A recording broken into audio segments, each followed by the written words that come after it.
Black Love School students to another installment, another amazing class. Today we're talking about difficult conversations. And as we're in the harvest of love, we know around this time of year we have difficult conversations. So this class, maintaining purpose and connection through the challenges of difficult conversation. So as always, we want to define what we mean when we're talking about difficult conversations.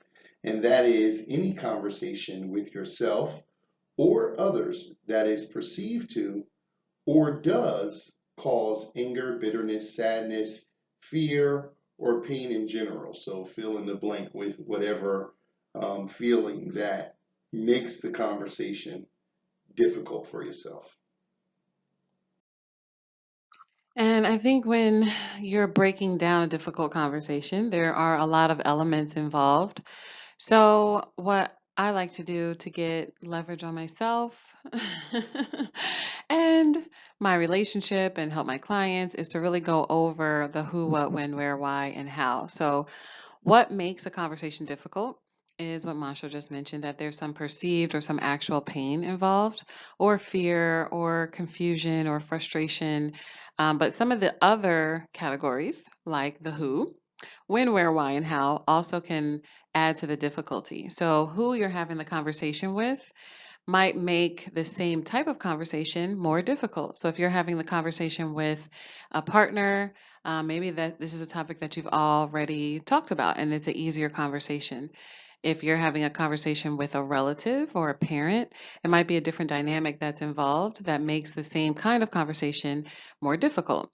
Depending on where you are, you might have a hard time having difficult conversations, or a conversation might seem more difficult if it is in your home versus at work. A lot of times people come to us and say they're excellent communicators and they really know how to get things done in their business life.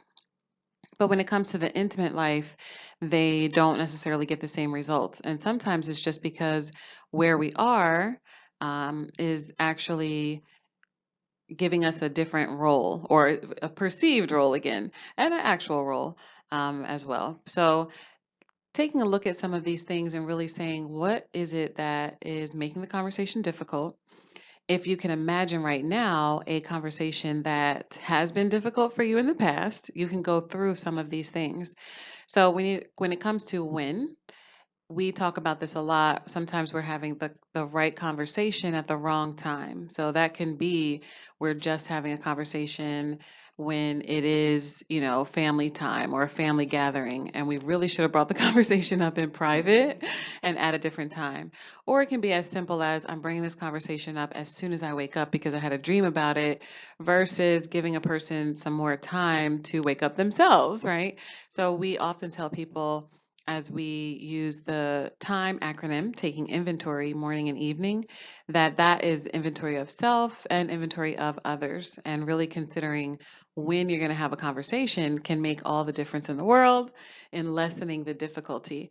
But I think when also involves the stage of life that you're in, or Good point. the stage of career that you might be in. So having a conversation later in life where you might not saying that you don't care, but you're saying, hey, you know what, I'm more certain about myself, so this conversation might be easier for me in my 40s or 50s than it was in my 20s. And that definitely happens in relationships, where I know, as for women, we feel a little bit more comfortable with ourselves even though we might be older, you know um physically we feel more certain emotionally than sometimes how we perform in relationships in our 20s.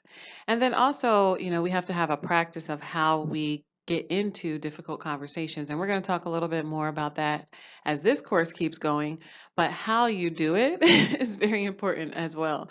Some of us, we have bad habits, and we also have, you know, mechanisms of protection that we might have a difficult conversation and feel too emotional. So we might cry, we might yell, we might, be avoiding the conversation, or it might seem more difficult than it actually is because of how we show up for the conversation. So these are some things to consider. And we want you to imagine a conversation in your mind as you're listening to the rest of this class and think about what is a conversation that was difficult in the past or a conversation right now in the present that's difficult for you. And some of these aspects, like who is it? When is it? Where is it? Why is it? Because these things are important in order for us to see the gaps or see opportunities for our character development.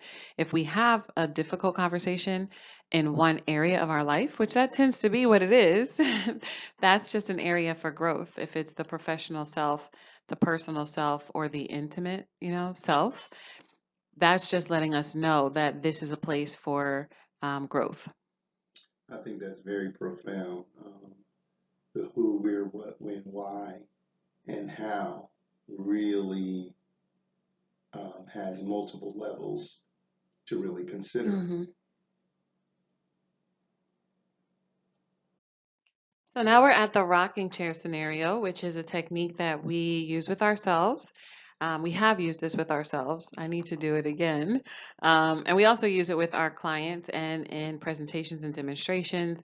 This is a concept that goes back to borrowing characteristics, which is the understanding of what I think it was Jung used the word archetypes a lot, Mm-hmm. but this is just the understanding of the aspects of character. So at any moment, you're able to time travel to your younger self, older self, feminine self, masculine self, fun, lighthearted self, ruling self, right? So we use these terms king, queen, child, um, elder, and we are able to tap into that kind of wisdom within our own minds, right? Even if we haven't actually experienced it.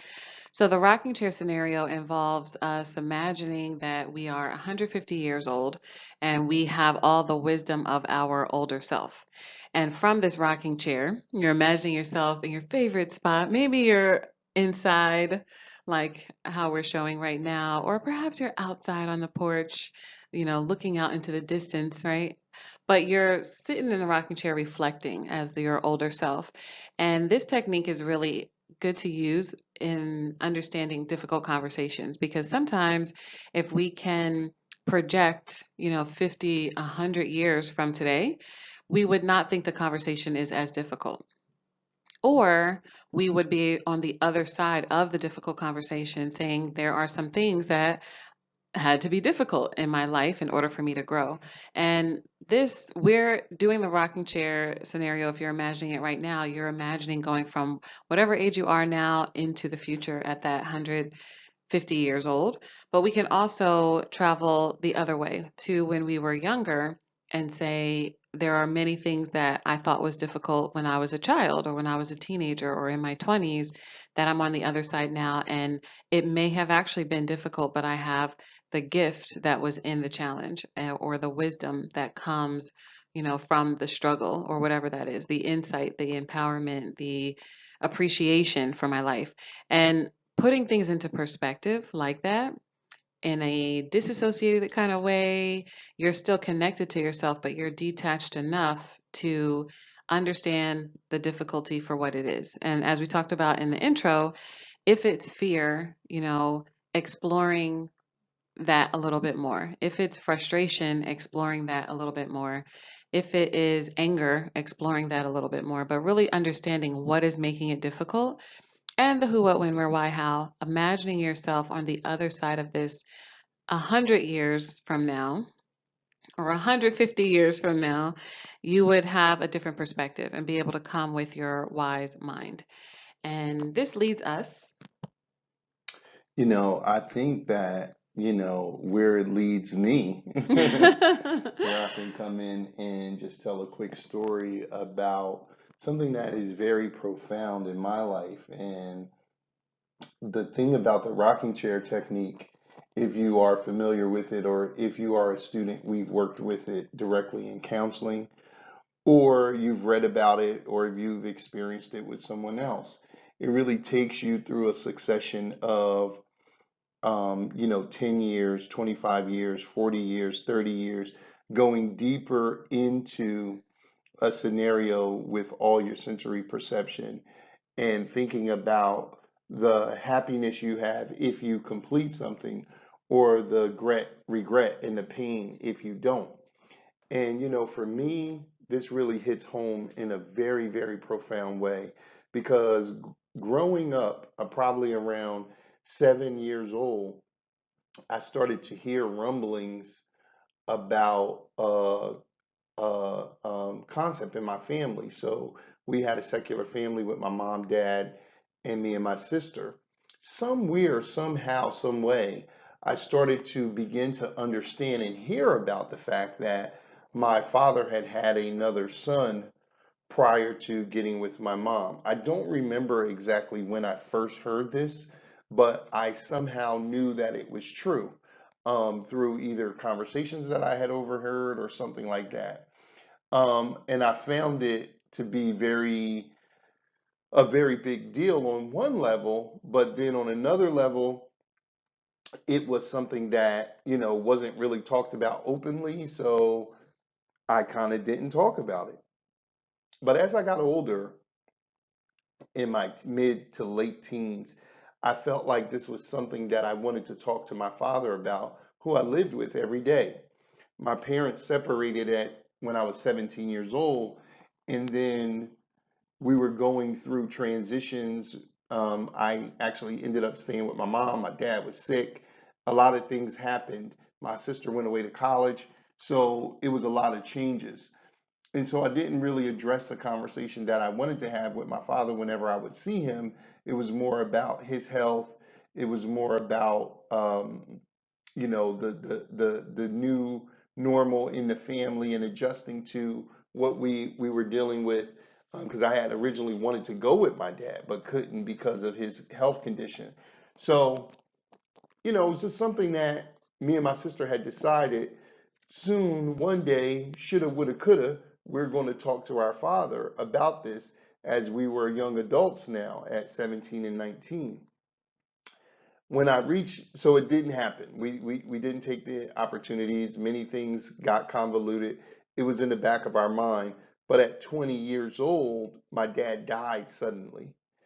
Um, and so we never got to have this conversation. After that time, as I began to grow into a manhood and hit those milestones like 21, and then at 23, I had my first child, it became very important for me to know this story. So I went to my mother, tried to get from her what I could, which wasn't much. And then I started to look to my father's brothers and sisters and his mother and father, but I didn't get much from them. Now I confirmed that it is true that that we do have a brother somewhere, but my whole point here is that when I sit back where I am now, um, many years, many decades removed from my father's death, I really regret not having this conversation earlier and hearing from his own mouth the story. Um, it would have been so important to me to hear the entire story about the woman and the circumstances for when he was in the military. The woman was from the Philippines, whatever. They came to the States and had a child, I believe, in California.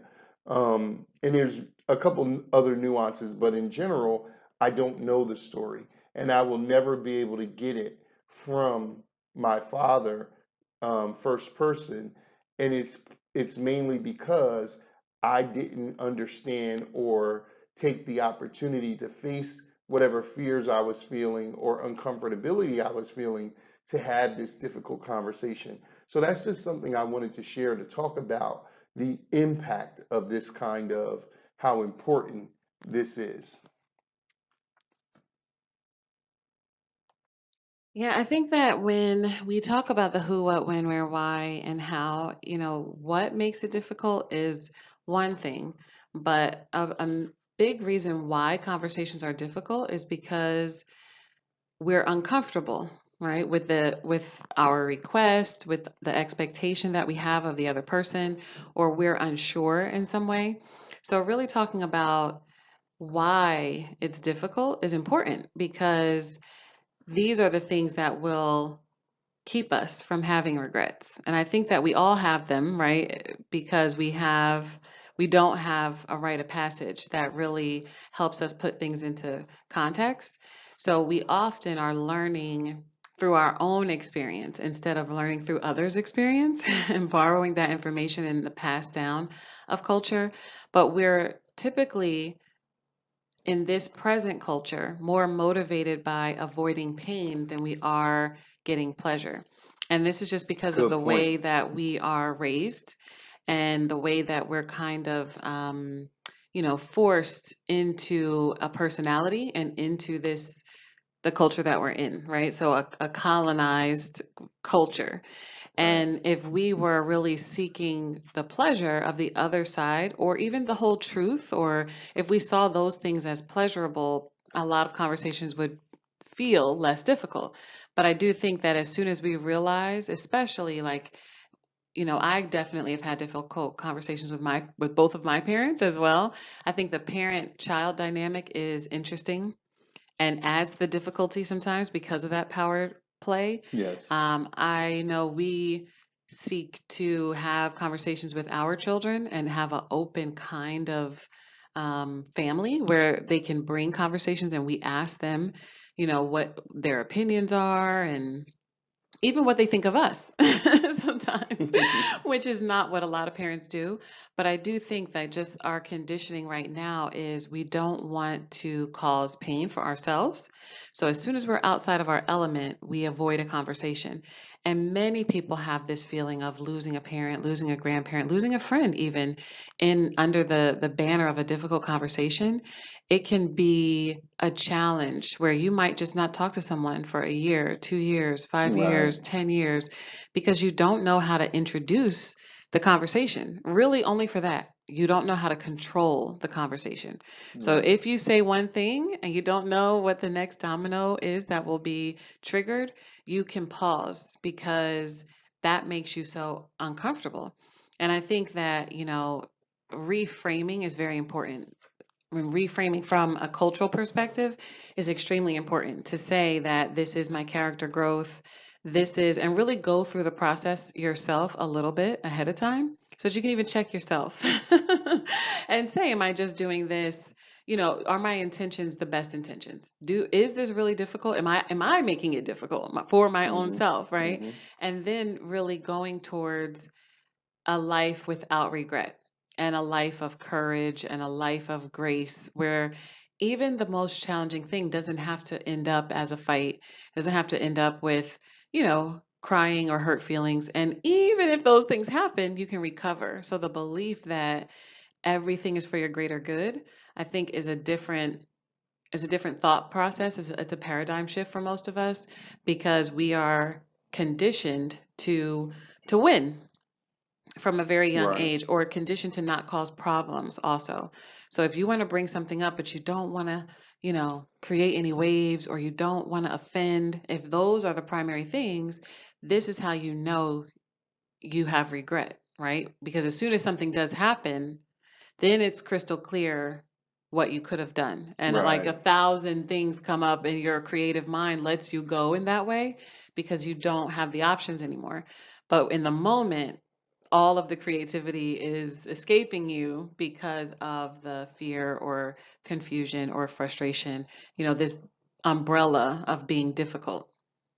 Right. I think that is exactly what I experienced in the previous conversation about finding my brother. And that, at this point now, I want to, inspire that healing, character development, personal growth, and facing the fear now. The conversation has even compounded in my imagination because I envision myself finding my brother and having any kind of reaction from him, from love to rejection, and not being seen as a family member because of the estrangement between him and my father. So, or if he even knows actually that, he is the child of someone and what his mother has told him about that, and if she's still alive, and all of these things. So I agree with you 100%. I think that all the students should recognize that difficult conversations are a pathway to healing, character development, and utilizing facing fears to have personal growth. So now we're getting into the how to prepare yourself for a difficult conversation. So we talk a lot about the elements and, you know, how they show up in our lives. The understanding of the elemental forces show up in conversations.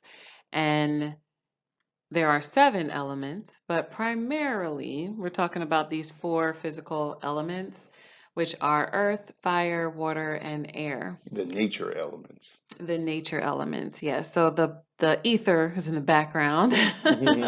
But a lot of times we show up in conversation in these ways, especially, you have a home frequency for everything. This is just your personality, your individual soul. But at different points of stress, or so the pain or the pleasure, we also have a frequency. So the majority of the time we might be neutral, right? And just showing up in our personality. But at points of extreme pleasure or points of extreme pain, we might also have a, go to, right? So if you are an earthy person in conversation, you're pretty grounded and pretty solid and pretty fair and global. If you think about all of the things that the earth represents, it's pretty sturdy, right? Most Right. people don't second guess when they take a step. They're pretty certain the earth is still going to be there. And earth is also very, we have a lot of images for a mother earth, but there's also, from an indigenous perspective, a father earth. Right. But this idea of a parent who's going to provide shelter and water and food for you and medicine.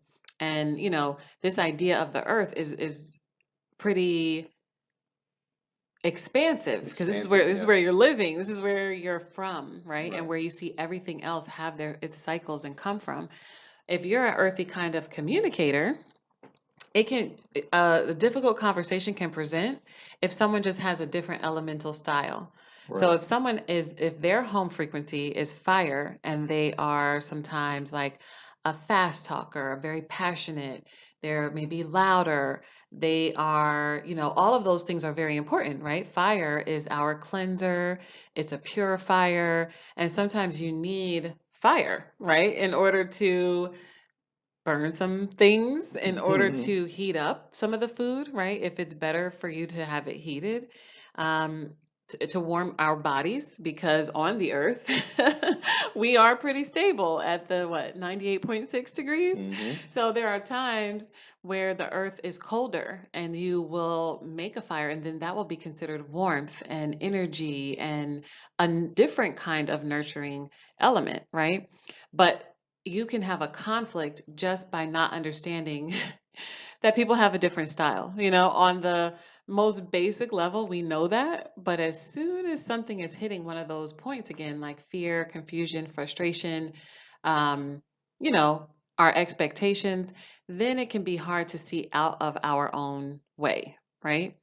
So each one of the elements has a pole, I would say, Right. a range of existing. And where you want to think of the most basic understanding that you know of, right? When it comes to what you imagine when you think of water, it's pretty fluid. It can go anywhere, but it can also have a lot of forms. So water can be solid. It can also be moving. It can be still. It can be vapor, more gaseous, right? So this idea of a fluid talker, that can be difficult. Right. If you know a person who can see all sides. I'm kind of like a fluid talker a lot of times. I have oh, well, maybe it's, that kind Right. of Going with the response flow. to Right. almost anything. Like even Right. before it's necessary, I can be Right. seeing another point of view because Right. I'm going with the flow in Right. conversation. And if I'm ready to go with the flow, even in having a difficult conversation, but somebody's super grounded or they are really hot and fiery, they would be maybe react act activating my steam. Because when the water is getting heated up, it's now turning to vapor, right? So this idea of understanding your home frequency, understanding the basic ways that people show up and how they might change depending on what the mood is really important to developing some options, right? So you don't have to stay in your home frequency. You can know something about yourself, but then you can say, hey, maybe there are times that I should be like the wind. I Right. should be able to, flow in a different way. And you fly. I should be able to be airy. I should be able to have creativity, like we were just mentioning about regret. Sometimes when you are so grounded in your problem, it's hard to imagine coming off of the ground to get into the air, get into the clouds for the creativity until sometimes something happens. And then we see, like we were just saying, all the options in the world, right? Because now, a lot of times when we lose something or someone, we have a moment of expansion Right. where everything seems very small because things are put into perspective. And that expansion of your mind has you, if you can imagine, float off the ground into the clouds, into the stars, right? And then, just like when we look at a picture of the earth from space, in our imagination, what we have been taught and what we've seen probably hundreds of times, the where we are seems very, very small, Right. right? When you're looking at the cosmos and you're like, here is the planet Earth among other planets. And then here is the, North America at that. And then way down in a city in New Jersey is where my problem is. It can seem like now I have a wider view. And this is really important because, again, with the range, the wind can come very harshly and knock down buildings and pick things up and transport them to, from across the street to hundreds of miles away if it's the right amount of wind. It can also put out fire. It can, like we were saying, move the water.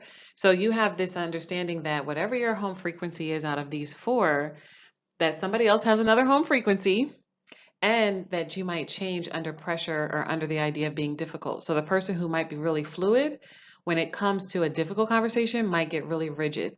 A person who's very airy when it comes to a difficult conversation might be spewing a lot of fire, right? Hmm. And that is something that you have to understand as it's happening so that you can say, should I meet the person in their energy or should I do something complementary?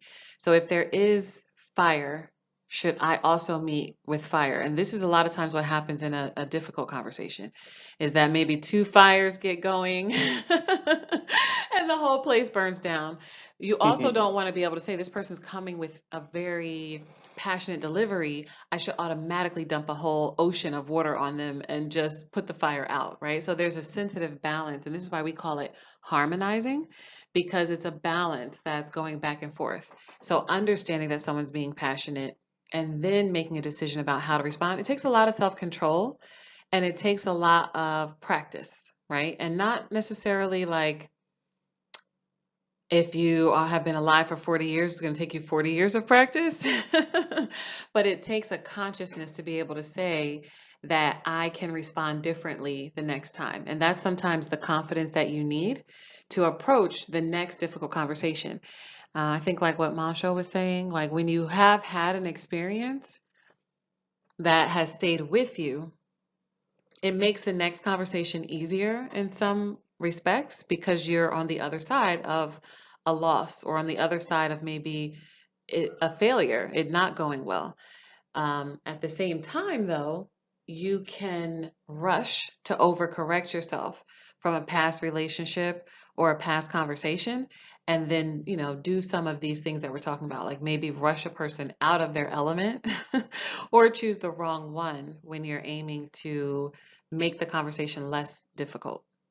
I think that's all very important. I strive to be earthy, globalist, fiery to inspire, but also fluid and versatile in my ability to have conversations. I think my personal conversations with myself are the most airy, but when I speak to other people, for some reason I find that uncomfortable to be that way, um, unless it's maybe children.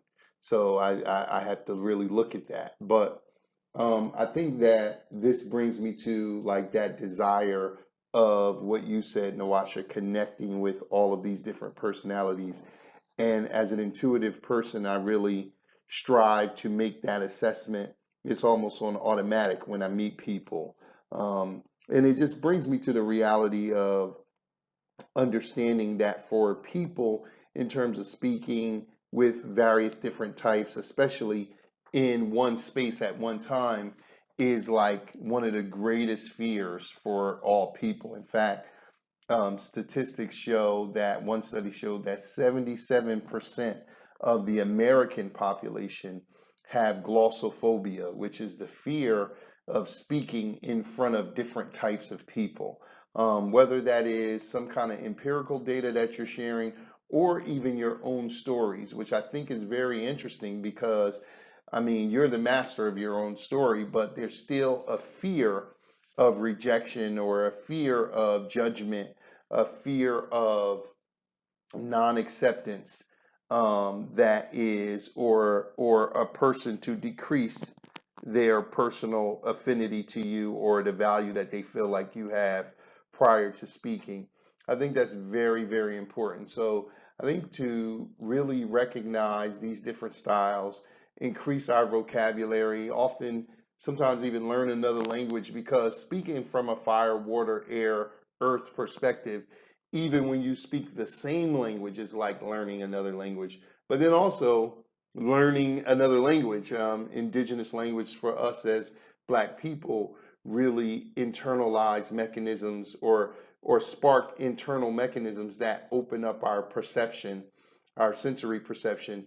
And so that resonance is important for us. So I think this is very important about the elements, and is something that we should consider. So, we also want to talk about, I feel that it's important to mention the polarity in male and female conversation. Now, if you're dealing with a difficult conversation with the same sex person, you want to know the processing syntax for women. Obviously, you are experiencing it firsthand, so it kind of It's still is good your to have home. awareness, I think, Right. just like the elemental. Right, right, right. It is. It is You might good to not know have that about yourself. awareness, especially when there is that gender. I mean, not gender, but generational gap, like a grandchild talking to a grandparent, or a young student talking to an older professor, but they share the same sex. But definitely when you are speaking cross-genderly to the complement gender, where men are speaking to women and women are speaking to men, we definitely want to be mindful of this syntax that we teach in the Black Love School throughout Akoma House Initiative writings and works. We talk about the polarity between male and female communication, and simply stated that the men think, um, process, feel, process, act, and then process again. Women feel, process, think, process, act, and then process again. That sequence, that sequential flow of the way we communicate is important on so many levels. We have a whole program, Acoma Heart to Heart, that deals with that as one of its four pillars. But in this class, we want to mention that because as you approach your difficult conversation, you want to keep this in mind, because oftentimes you're going to be challenged in the moment, and you want to have all things considered before. So as Nawasha said earlier on, are you talking to a male or are you talking to a female? That's one of the who's that she mentioned in the who, where, what, when, and why. So please consider that. And another thing to consider is how to really approach the conversation. So, um, the feel, understand, do is a great way to either have a conversation or to start a conversation, because it will help you get to the point as quickly as possible. So, feel, understand, do is one of the techniques that we share often. I think this might be like our most shared technique, Yes, right? So this is yes. one that if you have heard us speak live somewhere, you may have heard this. We mention this often because it's simple, but it's And we profound. created It's short, it. and we created it, yes. And it involves speaking and listening from the heart. So we're all about, the Akoma and heart-based living and loving. So the feel, understand, do is just in this instance, you can use this to filter the difficult conversation, right? So the three words you need to remember, of course, are feel, understand, and do. And the idea is to get this said as the speaker in 2 minutes. So really understanding what is the feeling that you have, right? Like we started, what is the reason why this is difficult? And then maybe even going beyond that, because a lot of times when something is fear or anger or frustration, it's really like a cover for another feeling. So sometimes when we are frustrated, it really is that we're doubtful, or, if we're angry, it's that we feel neglected or rejected, or, so sometimes you have to peel back the layers. But this is why you're going to think about this for yourself and sit with it for a moment to help get through the difficulty. So, if you're going to approach someone in conversation with the feel, understand, do, you will have already thought about what the major feeling is, and you're going to say that in 5 seconds. Like it could be, I feel concerned after you really get to unpeeling the layers. Then you're going to spend about a minute and a half, so a good 80 to 90 seconds on what you want the person to understand. Because in a difficult conversation, sometimes we don't know what is going to happen next when we say something. But a lot of times we've got like 90 seconds, right, to actually express ourselves. And we just don't know how to do it. So we might be rambling, or we might be, spewing that fire again, or we might be too airy. So really thinking about how can I contain an understanding and express this to a person to build the bridge from what I feel to them having a better understanding of the resonance of that feeling within me. I have 90 seconds to do it. What would I say? And that comes back to some of the who, what, when, where, why, how, or the seven senses, which are your thoughts, your emotions, the sight, sound, smell, taste, touch about this feeling that you have. So 90 seconds. So you're about 95 seconds in, or a minute and a half into this 2 minute sequence. The last 25 seconds, you are going to make a request. So this is going to be the do. And you're going to say what you would like to do, what you will do, what you want the other person to do, or what you want the two of you to do. But somehow you're going to actually make a request or set the call for some action to happen, because this is also very important for us in filtering our own expectations. We need to know what we want to happen. Even if it doesn't happen, it's good to address what you Right. want to happen, because a lot of times this is again what makes a conversation difficult.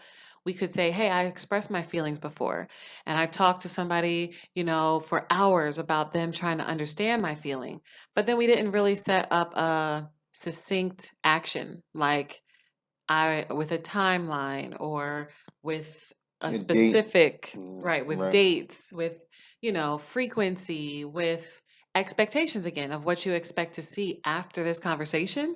And that can be why it's difficult to bring it up, because we really didn't have anything to evaluate or hold someone accountable to. So they can say, I heard you say that, and I do understand, and now what? So this is a really balanced way to communicate. If you just want a conversation starter, it's a 2 minute starter, but you can also have this conversation in, 2 to 4 minutes, and that'd be it. That can be the whole thing, but you will really feel like you were able to get through these major parts of what is missing sometimes in a difficult conversation. So I think that the feel, understand, do represents what Mansha was just talking about, also with in having balance in male female communication, because you have a feeling, you have the understanding, which is going to go over all of the senses of, our physical reality and what we experience. And then you also have some action, which is the request. So sometimes women stay heavy on the feeling and the understand. Sometimes men stay heavy on the do and the understand. So being able to really have a weighted 2 minutes where the majority of the conversation, or the majority of the time that you are speaking, is in building the understanding. And Invaluable. right. And you are really painting this picture so that a person can empathize with you. Again, even if they don't agree, even if they're not going to take the action, you at least are feeling the difficulty in you speaking is going down. The difficulty in you creating understanding is going down. And then you're going to have to deal with what actually happens, right? And the ash circle is a way for you to do this. Now, we sometimes do the ash circle with people, with two people inside of this ash circle, but the ash circle is a way for you to set sacred space. So it's not even necessarily necessary, right, that the other person is in there with you. You can smudge yourself, you can sage yourself, right? You can do some protective elements and some cleansing elements after the conversation that are just for you. So this is again your spiritual technologies, your, protection that you might go into in order to prepare, because all of those senses are part of our individual reality as well, right? So it's in our mental space, in our experience, in our sharing with another person. But if we're saying, let me create an ash circle for myself, I know I want to have this conversation. I'm going to get in a circle. I'm going to know what my feel, understand, and do is. And I'm going to breathe in the sage. I'm going to have a protective symbol that I've created. All of these things are really speaking to us at a spiritual level and what sometimes people call a subconscious level, but it's going to be conscious for you, right? Because you're actively initiating the ritual. But doing a ritual, or I should say, and doing a ritual, can really help us process on another level. And that's what you want to do. So inviting someone into the ritual is a great idea. It might happen second, third, fourth time in the conversation, or as the series of conversations get less and less difficult. But even if you're only doing it for yourself, it's valid, relevant, important to be able to use as many of the tools as you can. So you can use your own creativity, even in just understanding the elements. What do you need to do to prepare for the conversation? Do you need to do a bath and do the water? Do you need to do a mind dump and write out a whole 5 pages and then burn it in the fire? Do you need to go outside and lay on the ground and get some feel how firm the earth actually is so that you don't feel unsupported as you go into this. So as you think about the elements, you can create the ritual that's going to support you going into the conversation, having the conversation, being in it, or coming out of the conversation. So it's time to get to work. Your hard work for the difficult conversations class is to think about the difficult conversation that you know you need to have. Really establish what is the primary feeling you have around it and what feeling do you want to have as a result of having the conversation. Knowing the feeling state is going to be important to be able to gauge whether or not you succeeded by your own standard, not by what the other person is saying or doing. Then you're going to use the feel, understand, do that Nawasha just laid out very well. The feel, understand, do method to prepare yourself to get leverage and to successfully execute this conversation. This is very important. This is your character development. This is your ability to face fear. This is your spiritual elevation. And this is important to your family, your friends, your professional environment, your life cycle development. So please don't be sitting in that rocking chair 10 years from now, 20 years from now, and having the feelings that I have felt where I couldn't have that conversation that was so important with me and my dad. Um, so we invite you to get busy. We look forward to really taking this more in depth in the live class. And until that time, we'll greet you in peace and say, Nia Akoma. Hotep.